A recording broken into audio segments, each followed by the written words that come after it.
Pitfall saved my butt. Alright guys, so let me take you back in time. Alright, so we had gotten the Atari 2600 and all we had was combat. That was it. And that was in Christmas, and June was coming up, and I wanted to play Pitfall more than anything else. And let me put it into context for you. We had moved into a neighborhood, a new neighborhood, and it was the nicest house we've ever been in. It was a nice looking neighborhood, a lot nicer than where we came from. Look at that shirt. Oh man. Which was, you know, at that point, central LA. It was full of gangs. It was a bad time in Los Angeles then. And, you know, this is East LA sort of. And the kids were there that were just as messed up. These kids weren't gangsters like we had before. They were wannabe gangsters, which is even more terrible because they always wanted to prove themselves, right? And there was a clear delineation in our school, which was you were either like a surfer type kid, you know, that liked you know, rock and roll, Van Halen, AC/DC, you know, heavy metal, hard rock, or you were a cholo, a gangster, and you liked oldies and stuff like that. Well, I didn't really like the culture, and specifically because, you know, my dad was completely against it. Both my uncles were leading that kind of life, and at this point my dad had passed away, but I knew how opposed he was to what my uncles had become. So since he had passed away, this is the only thing that I could really do for him, is not be that guy, you know, not be a gangster. So that's the only thing that I felt I could do for my father that had passed away, to sort of make him proud, I guess. But I was still dealing with his passing. We're in a new neighborhood, single parent home, we're latchkey kids, and the 2600 is pretty much all we had as far as entertainment in the house. We did eventually get cable, which really helped too, you know, but it was not a great time for us, you know, as kids. You know, get home from school and wait for mom to get home for another 5 hours, 6 hours sometimes, and that was pretty much a daily thing for us, you know. So we'd go to school. Me personally, the first few months in that school was just absolute hell, right? I grew up abroad, so I didn't speak like they did. It was more like a boarding school.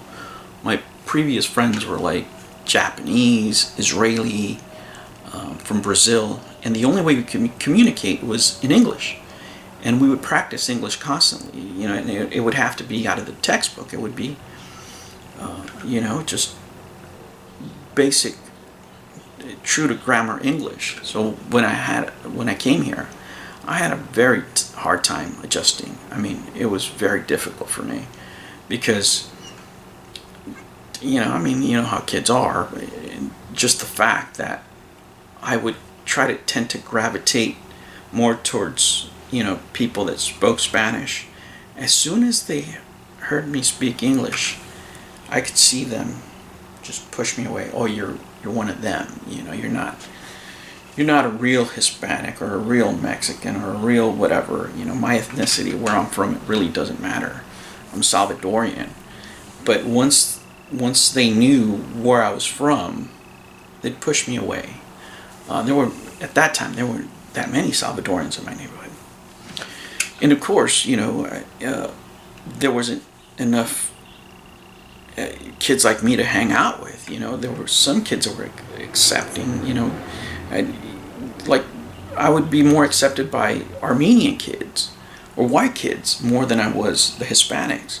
The Hispanics just didn't like me. They thought that I was pretending to be something that I wasn't.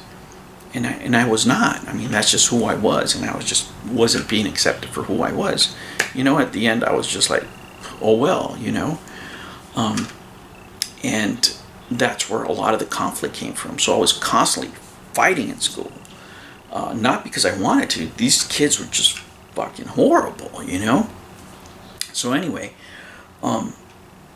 it was my birthday, right? School was ending, and I had no intentions of just hanging out in the street. I didn't, but I had already played enough combat. So all I wanted was Pitfall. I had seen Jack Black in the commercials. I think Jack Black was like 13 years old. And I had read, about how great this game was and seen the commercials, of course, and heard other kids talking about it. That was so awesome, and this is all I wanted. This game was like $40, guys. Now, back in those days, that was a shitload of money for us and my family. It still is. I still won't pay $40 for a game because I'm a retro collector. Never pay full price, ever. So, but it was a big deal. I really, really wanted to play this game. And it was one of those occasions where you buy the game and it's exactly what you wanted. It's exactly what you read about. Back in the day, no internet. You would have to read. And it was exactly what they said it was. This game was fun, engaging. You felt like Indiana Jones swinging on the vines, getting treasure. I loved getting the gold. I loved the diamond ring that they put out there. The snake. The rolling logs, which Nintendo totally knocked off, right, for barrels, right? But it was the same concept. You had to jump over them. The swamps and jumping in alligators' eyes. I mean, wow, I spent so much time with this game coming home and just not caring about what was going on out there because I would get home and I could make it right here.